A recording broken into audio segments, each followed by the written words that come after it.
Na mimi nataka niwahakikishie, mnanisikia vizuri?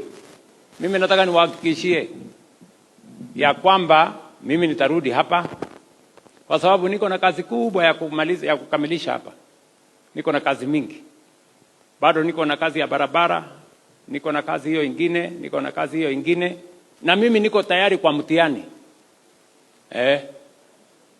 Kila mtu apimwe na kazi yake. Mtu ya kutukanana awekwe kwa kilo yake ya matusi.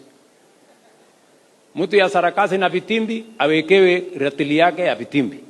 Mtu ya kazi kama mimi munitafutie kilo yangu, mimi nitaweka kilo yangu hapo ya kazi. Nego kanatiguo. Tutafanya namna hiyo. Ama mnasemaje? Kwani mnafikiri ati kuna mtu atanitisha? Ati akuja atengeneze propaganda hapa, azunguke ati William Ruto. Mimi niko na uhusiano na watu wa Nyeri na haikuanza jana. Mimi nimekuwa hapa bwana.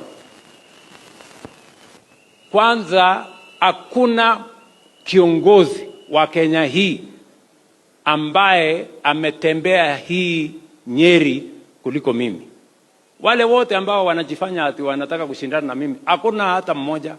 Hawajui kanisa iko wapi, hawajui barabara iko wapi, hawajui kazi ya wananchi iko wapi. They don't know.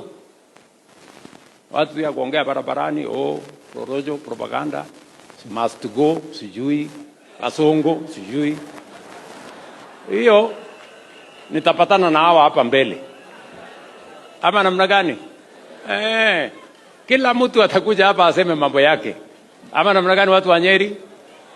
Yaani unafikiri kuna watu wanaweza kufikiria kwamba watanipigia kelele kidogo ati niwachane na watu ambao wamenifanya nikakuwa rais, niwachane na hawa? Kwani mnafikiri mimi ni wazimu?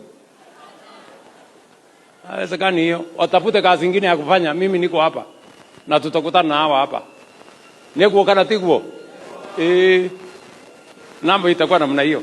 Kwa hivyo mimi nataka niseme asante sana kwa kunikaribisha hapa Nyeri, na nitakuwa hapa tena na tena na tena mpaka Nyeri ibadilike na Kenya ibadilike.